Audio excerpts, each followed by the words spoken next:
Welcome to the FitRefresh channel. My name is Sarah Martinez, and I'm a health coach whose goal is to help clients at all levels achieve their happy, healthy lifestyles.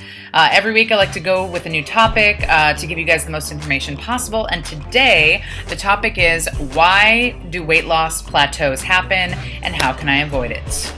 Let's do it.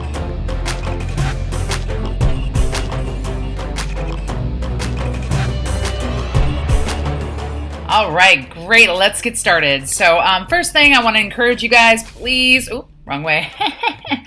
First thing I want you to do is subscribe to my channel because there's going to be lots of fun stuff to come. This is one of many videos that are going to be up there for you to just be able to kind of click on. Even if you forget it from this time, you can go back and relook at it. So make sure that you subscribe, and then also make sure you like this pointing thing I got going on. Make sure you like the video as well. That way I know that it's information that's being taken in, you're enjoying it, and it's something that I should expand on. And mostly I want you to make sure to ask questions. Please comment, please ask questions. I would love to know further episodes I should shoot and what else I should put up here for you guys. So stay on track there and help me out with that so that I can make sure to give you guys the best information possible and continue in this forward motion. So again, today's topic that we're going to focus in on is about weight loss plateaus. Why do they happen and how can we avoid it? So let's just kind of jump right in here. So the big thing is, why do they happen, right? What is going on that helps or that creates this situation? So, you're so excited, you get into the new year and you're like, yes, I'm going to lose weight. And you get into a gym, you start eating right, you eat all the broccoli, you eat all the lean chicken you can. You start to see that weight loss, and then all of a sudden, come February, mid-February, you're like, what happened? I was losing so much weight and now nothing. So I think there's a couple things to really start to think about of why this happens. And it's all very much the science of your body, okay? The first one is when you have a weight loss, your body now has less mass to have to control. So your metabolism naturally will slow down a little bit because it doesn't have as much mass that it has to maintain. See, your body is an adaptation machine. So it wants to take the path of least resistance and keep you maintaining whatever situation you've been maintaining for however long. So if you've been 100 pounds overweight for 10 years, your body's pretty used to maintaining 100 pounds overweight. So now you have to reteach it to be okay with less. And that process will take time. The other thing you should talk about, the other thing we should talk about is that your scale doesn't always tell you the right story. Okay, so I think most people know at this point because of, all the information that's on, you can Google it and all this, information that's out on the web. Fat weighs less than muscle. There we go. Muscle is a lot more dense of a tissue and therefore weighs more, but is more compact of a tissue. So it actually takes up less space. So even though you might be losing weight, you might be losing a lot of fat and replacing it with muscle. And therefore, guess what? Scale's not going to change. You might have lost 10 pounds of fat and replaced it with 10 pounds of muscle. Therefore, your scale is going to still say you weigh 140 pounds or whatever it is, right? So that's a really important thing. Don't necessarily rely on your scale because your scale may not be your best friend, especially when you first start working out. The other thing, like I kind of already touched on already, your body tries to maintain its normal. So again, your body wants to try to conserve calories because it thinks, oh no, I have to support that extra 100 pounds. And now you're saying, no, I only want you to support 50 pounds. And that process, your body kind of tugs at it. It's like, I don't know if I want to go all the way there until 50 pounds lighter is your new normal. Then your body adapts. It now maintains that. And therefore you can start to find your forward progress again as you start to lose weight. The last thing that's really important when it comes to plateaus, a big reason why they happen, we start to get relaxed, You start to see some progress. You're like, this is great. Maybe I'll have one more piece of this, or maybe I'll have pizza this time. Or, you start to feel the success of your moment and you kind of fall off track. So that's a really big one, and that can happen small little pieces, right? Your small little increments that can happen in. So you want to make sure that you're giving yourself the opportunity to be honest with what you started with and where you have now come. So that's another big, really, really important state. So that being said, let's talk about this, okay? So plateaus are part of the normal process, all right? Plateau is not a failing moment. Look, it's a normal part of the process, okay? Plateaus is your body telling you, great, we found our same calorie burn to our calorie outputs. And then it finds just a happy spot to stay at, right? So it's a sign that you have done the right thing and now it's time to reassess. So that's really all a plateau is telling you. It's not telling you you failed. It's not telling you you should get away and, forget it. Working out doesn't work. I'm telling you right now it works. Eating right, it works. So the next question is, how do we adjust it so that you can continue your forward process? You've recognized that what you've done worked, and now you've hit the flat road on that. So now adjustments have to be made. So in those adjustments, we'll talk about them in 3 different categories. We'll talk about it in a fitness aspect, nutritional aspect, and a motivational aspect as well. So that way you can have an idea of how to approach it from all these different angles. So we're gonna start with nutrition, all right? So here are some ideas to help you break your plateau situation, okay? The one big one, the ding, ding, ding, da moment, is to lower your calorie intake. So if you hit a flat road with your fitness and nutrition, then if you want to keep your fitness the same, then you've got to lower your calorie intake. Now your body can go back to losing weight as you continue your physical activity and decrease your calorie intake. All right, that's a big ding ding. So a lot of these kind of go in that idea. One of the ideas to be able to lower your calorie intake, make sure that you're having veggies with every meal. Veggies are great filler. They are good for you. They're not a lot of calories. You like that? Yeah, that was a phone ringing in the middle of my video. That's awesome.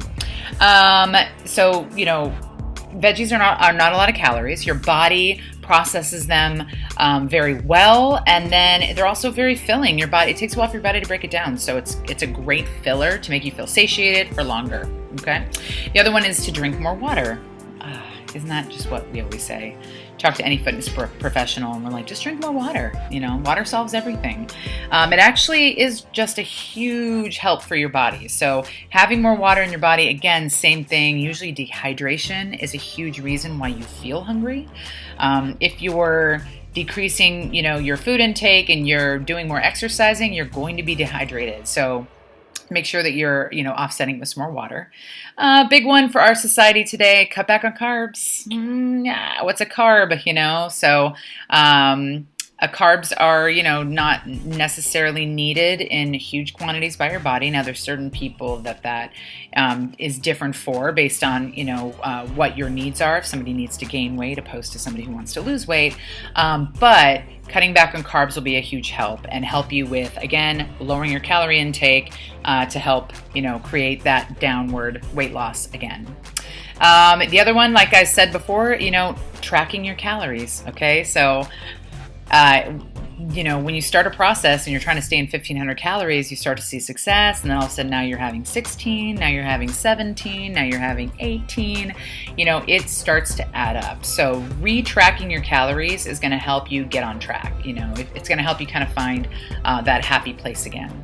The last thing that I would say that's, another little side point too is try to include more protein into throughout the day. So instead of just like chicken in one meal, think about kind of placing protein in little chunks throughout the day. Again, protein is very satiating. Most people undereat protein.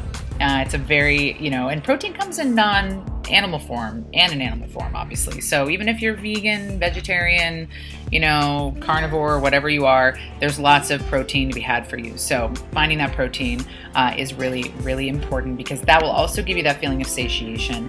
And also because you're not going to need to eat as much because you're fuller longer, you can now find that calorie less or calorie decrease, and then that weight loss will start to happen again.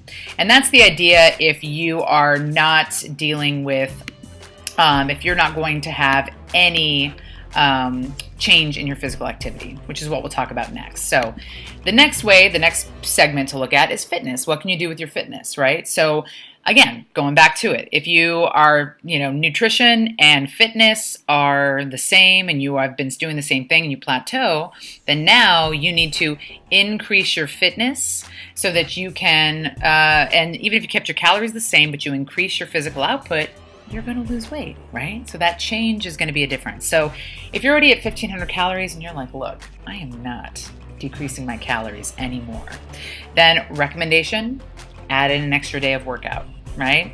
Add in that extra day of physical activity. Add in an extra walk throughout the week, or walk your dog, or run after your kid, which is what I do on a daily basis. That all these things are going to help you burn more calories, essentially, and also it'll help you lose weight. Of course, it'd always be good if you kind of do a little bit of both, right? So that's an important thing to think about instead of dramatically doing one or the other. The other thing that you're going to be able to do is to help in this situation is to build more long, lean muscle. Ladies, this is a video for another day, but no one's going to bulk up just accidentally, okay? You need to really work at creating bulky, bodybuilder muscles. So trust me, pick up a weight, okay? Build long, lean muscles so that way when you burn fat, you have muscle there to replace it. With more long, lean muscle, guess what? More fat gets burned. You have a higher metabolism, more energy, all of the great things. And that continues once you find your happy place, then you plateau and you're happy there. You can stay there for long periods of time. So long, lean muscle mass, video for another day. Don't worry, it's coming. Another great way to really get that extra calorie burn, include interval training as part of your routine, your workout routine. Interval training, again, a video probably for another day, but the idea of having a mix of cardio and strength. And doing them in shorter spurts intervals. I didn't necessarily say high intensity interval training on here. So for those of you that watch that are like, wait a minute, but any sort of activity where you can mix in your cardio and strength is a great way to help burn more calories during a single session. So if you're going to work out, making a more dynamic workout, if you don't want to increase your days of working out, then do the last idea, increase the intensity of your workout. So then you might do high intensity interval training, which you will burn optimal calories and also get all the benefits that you need from strength training and from your cardio. So those are really big points on the fitness route. All right. Last part I want to always cover is motivation. And this is a hard part for a lot of people. How do you stay motivated to keep going forward, especially when there's a plateau? My number one thing to think about, just keep repeating it to yourself, don't freak out. If you go on the third day in a row, you go weigh yourself and you are still the same weight, you didn't lose a pound, but you worked out for a day, you ate broccoli all the next day, whatever it is, don't freak out. Fitness is a process. It's a process to try to enjoy because it is a system that you should keep doing and working towards pretty much forever. All right. So finding a happy place that you can just consistently get your physical activity is always going to be the key. So a couple other things that help with staying motivated and staying focused: get extra sleep. Rest is a huge part of weight loss. If you find yourself just getting 4 or 5 hours of sleep every night, it's causing stress in your body. You're probably producing more cortisol, the hormone cortisol, which helps you store fat and keep it longer. All of those things are going to be ways that are going to fight against you losing fat and losing weight. Stay patient, stay consistent. Exactly what I said before. Think of, being physically fit as just a routine, a routine that you put yourself on, you keep yourself going. If you find yourself in a plateau, the best way to stay motivated is making just a small tweak. Don't make a dramatic tweak. You're like, oh, I didn't lose any weight, I'm going to stop eating for 5 days or whatever. You want to make a small tweak. You want to be aware and say, oh, you know what? I have been eating more calories per day than I was before. Oh, you know what? I did only do 2 workouts in the last 2 weeks rather than 4, what I'd been doing. So start to be aware so that you can make a small change, and that small change will help you stay motivated and keep you in good habits. And then the last thing, the most important, is managing stress, which really kind of all of those things that I just said all go into the idea of managing stress.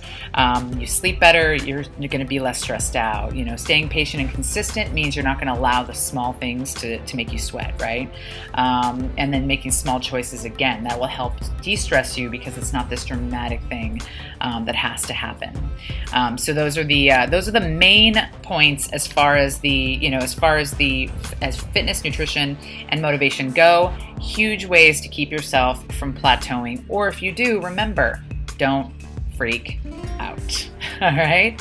Again, I just want to remind you guys to subscribe to my channel, like it, ask me questions. I, of course, get paid for what I do, but when I started working out, I did not have support in in a community, and I had to figure everything out for myself, for free, and it took me a lot longer to get things done. So as much as I am, gaining clients and having, a lot of clients on the back end, I really want to try to affect and help people at any stage of their health and fitness.